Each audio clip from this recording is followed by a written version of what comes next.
नक्सलबारी में नाबालिगा के साथ सामूहिक दुष्कर्म के दोषियों को सजा देने की मांग में सीपीआईएम कार्यकर्ताओं और बागान श्रमिकों ने नक्सलबारी थाने का घेराव कर विरोध प्रदर्शन किया।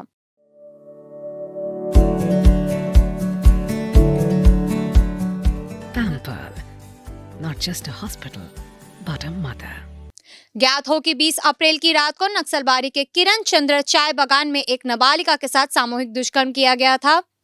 नक्सलबारी पुलिस ने घटना की जांच के बाद 3 युवकों को गिरफ्तार कर लिया। आरोप है कि घटना के बाद से ही पीड़िता के परिवार के सदस्यों को जान से मारने की धमकियां मिल रही है। आज बागान श्रमिकों ने अपने सुरक्षा की मांग करते हुए वी वांट जस्टिस का नारा लगाते हुए एक सड़क जाम कर विरोध प्रदर्शन किया। पानीघाटा की ओर जाने वाली राजकीय सड़क को अवरोध करके विरोध प्रदर्शन किया गया। सीपीआईएम नेता गौतम घोष ने कहा है कि इलाके में दहशत का माहौल पैदा हो गया है। पीड़िता मौत से लड़ रही है। पुलिस को पूरी घटना की गहन जांच कर दोषियों को सजा देनी चाहिए, अन्यथा आने वाले दिनों में वृहद आंदोलन किया जाएगा। আমাদের আজকে কিরণচন্দ্র চা বাগানে গত 20 তারিখ একটি নাবালিকা নির্মমভাবে গ্যাং রেপের শিকার হয়েছে। আরজিকর কাণ্ডের পরে প্রবাহমান ঘটনা পশ্চিমবঙ্গ জুড়ে, উত্তরবঙ্গ জুড়ে চা বাগানগুলিতে একের পর এক গণধর্ষণের শিকার আদিবাসী মেয়েরা। ক্রাইম রিপোর্ট বলছে গত বছরের তুলনায় ডবল এই ধরনের ক্রিমিনাল অ্যাক্টিভিটিস বেড়ে গেছে। পুলিশ প্রশাসন ব্যর্থ, তোলাবাজিতে ব্যস্ত পুলিশ প্রশাসন। নেতা মন্ত্রীরা কামাই করার জন্য বালি পাথর লুটে ব্যস্ত। খনি বিক্রি হচ্ছে, মাটি বিক্রি হচ্ছে, জল বিক্রি হচ্ছে, সব বিক্রি করে খাচ্ছে। আদিবাসী মেয়েরা ধর্ষিতা হচ্ছে, তার বিচার হচ্ছে না। এবং এই বিচারের দাবিতে আমরা আজকে থানা ঘেরাও করছি। আমরা থানা ঘেরাও করে আজকে বিক্ষোভ প্রদর্শন হলো। আমরা বলে আসলাম যে 3 জন অ্যারেস্ট হয়েছে, সেখানে কিরণচন্দ্র চা বাগানে একটা আতঙ্কের ভয়ের পরিবেশ আছে। 15 বছরের নাবালিকা মৃত্যুর সাথে পাঞ্জা লড়ছে মেডিকেল কলেজে, তার এখনো সে অসুস্থ।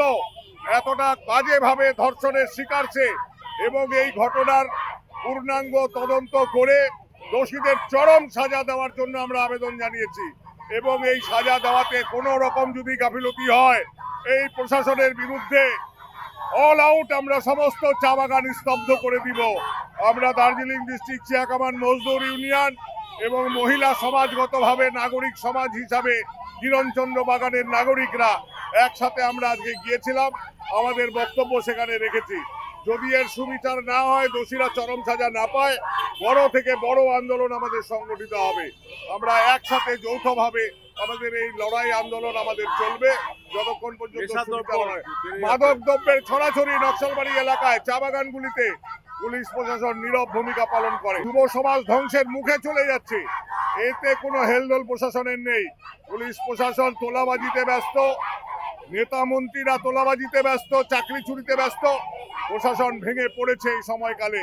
এর একটা সুবিচার আমরা চাই। এই জন্য আজকে চেতাগ্নি দেওয়ার জন্য আমরা গেছিলাম। মেয়েরা স্লোগান দিচ্ছে, স্কুল কলেজের মেয়েরা ভয় পাচ্ছে বাগানে ঢুকতে, বেরোতে। এরকম ভাবে ধর্ষণ যদি হয়, খুন যদি হয়, তাহলে পরে কোথায় গিয়ে দাঁড়াবো আমরা? এটা এর আমরা সুবিচার চাই।